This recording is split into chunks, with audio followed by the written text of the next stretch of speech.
सबसे ज़्यादा JJM जो भारत सरकार की महत्वाकांक्षी परियोजना है जो हर घर तक जल पहुँचे, उसके लिए उसकी प्रोग्रेस रिपोर्ट के बारे में चर्चा की गई। तो उसमें बहुत ज़्यादा अनियमितताओं की शिकायत आ रही थी पिछले दिनों से, और हर घर तक नल तो लगे हैं और कई जगह लग रहे हैं और कई जगह 100% काम पूर्ण बता दिए, लेकिन पानी घर तक पहुंचना अभी तक असंभव सा लग रहा है। तो उसके बारे में डिटेल में निर्देश दिए गए कि कैसे भी हो पानी घर तक पहुंचे और जो पैसे खर्च हो रहे हैं उसका पूर्ण रूप से सदुपयोग हो। उसके साथ विद्युत विभाग की बहुत ज़्यादा अनियमितताएँ हैं। जो सेंट्रल की स्कीम है उसके तहत बिजली जो डिस्ट्रीब्यूशन सिस्टम और जो सिस्टम अपग्रेडेशन है जिसमें लोड कैपेसिटी बढ़ाना, नेट VSS जो स्वीकृत हुए हैं उसकी क्या प्रोग्रेस है, उन सभी विषयों को लेकर विशेष सेशन है।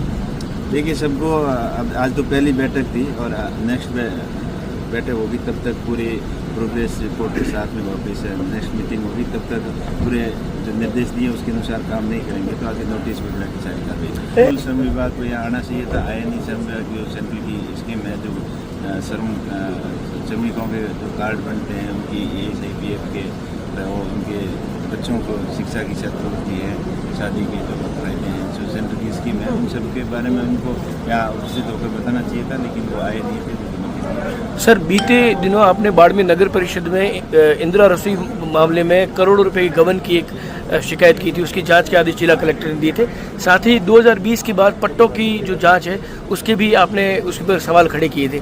क्या ये पूरा मामला है और अब इस मामले को लेकर क्या जिला कलेक्टर की जांच रिपोर्ट आई आपके पास? नहीं, अभी जांच चल रही है। जिला कलेक्टर साहब को पत्र लिख के संपूर्ण मामले की निष्पक्ष जांच करने के निर्देश दिए थे और जांच चल रही है। आशा करते हैं कि जल्दी रिपोर्ट आएगी। क्या सर मसले थोड़ा बताएंगे आप? किस पट्टों के अंदर अनियमितताएं थी, एक जगह पे 2-2, 3-3 लोगों को पट्टे दे दिए, कहाँ जगह कम है और ज़्यादा के पट्टे दे दिए, कहीं पे ज़्यादा है कम के पट्टे दिए, और एक आदमी को 2-2, 3 एक ही लोकेशन पे 2-2, 3-3 पट्टे जारी कर दिए। कुछ सरकारी ज़मीनें थी उसके ऊपर अवैध रूप से पट्टे दे दिए थे। ऐसी बहुत सारी शिकायत आई थी, इसलिए उसको निष्पक्ष जांच कराने के लिए आदेश दिए और कलेक्टर साहब ने कमेटी गठित करके जांच कमेटी गठित कर दी है और उसकी जांच चल रही है। सर इंदिरा रसोई योजना में करोड़ों का गबन की जो बात सामने आई है वो क्या शिकायत है?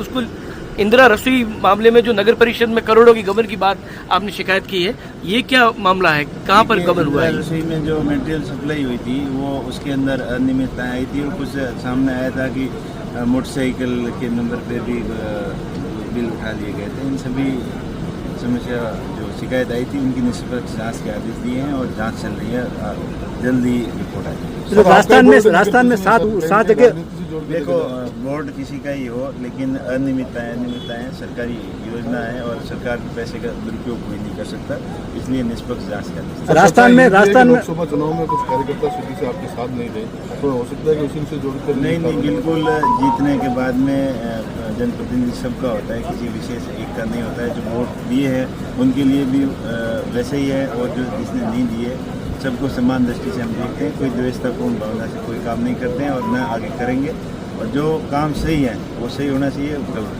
राजस्थान में 7 जगह उपचुनाव है, कैसे देखते हैं 7 चुनाव में कांग्रेस की क्या स्थिति है? कांग्रेस पार्टी मजबूती से चुनाव लड़ रही है और 7 जगह जीतने का प्रयास करेंगे। तो क्या लगता है जैसे उम्मीदवार राम जी को क्या लग रहा है कि क्योंकि आप भी जाते हैं और पार्टी की ओर से आपको कहीं कहीं जिम्मेदारियाँ भी दी गई? देखिए सब जगह स्थिति अच्छी है और सभी जीतने के लिए अच्छी मेहनत कर रहे हैं, टीमें लगाई हुई है, सभी नेताओं को अलग अलग जवाबदारी सौंपी हुई है और अपनी जवाबदारी निभाते हुए सभी अच्छी मेहनत कर रहे हैं और प्रयास रहेगा कि ज़्यादा से ज़्यादा सीटें। कांग्रेस पार्टी का लोकसभा में गठबंधन था, अभी गठबंधन नहीं है और ऐसे में खींवसर सहित कई सीटें प्रभावित होने की। देखिए गठबंधन करना है नहीं करना वो बड़े स्तर की बात है, जैसा उनको ठीक लगा वैसा किया। मैं तो जैसा निर्देश देगी पार्टी उस हिसाब से किया। जेल में बैठकर ये गैंगस्टर MP को धमकियां दे रहा है, कहीं ना कहीं लगती नहीं है केंद्र सरकार की और राजस्थान सरकार की विफलता है? देखिए ऐसे नहीं होना चाहिए, ये सिस्टम की फेलियरिटी है और इसकी निष्पक्षता से जांच करते हुए इसको सिस्टम को ठीक करना पड़ेगा ताकि जेल के अंदर जो अपराधियों के अंदर जो भय है वो व्याप्त रहना चाहिए और आम जन के अंदर विश्वास होना चाहिए। तो ये कहीं न कहीं फेलियरिटी रही है गवर्नमेंट की, तभी ऐसा है।